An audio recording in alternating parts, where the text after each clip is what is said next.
Hi, I'm Kathy Leinbach of Aegon Leadership with some thoughts on the board's role in strategic planning.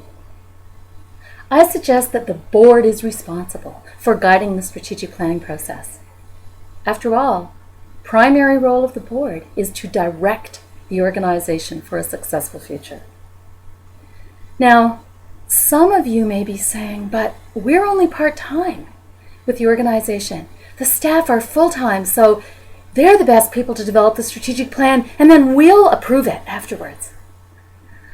I encourage you to consider Chait's book, Governance is Leadership.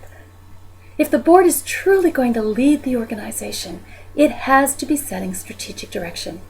And the way that a part-time board can do that is by bringing to the organization all of the wisdom and insight and knowledge and experience that they have about the world around them, the world around the organization, the world that the organization serves. And the board also has to consult senior management and various other levels of the organization to get their ideas and input. And ideally, consult some customers, consult some other stakeholders, and of course, get research on the organization's competitive position and what the competitors in the industry are doing.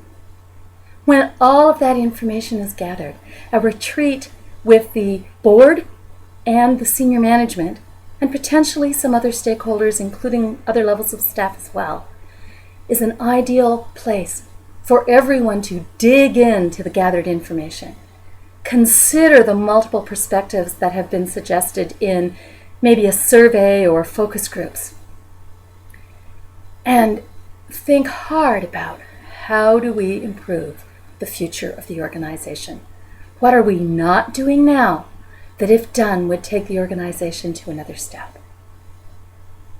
Board leadership is critical in the strategic planning role so that the organization can have someone who's making sure it is moving in the right forest.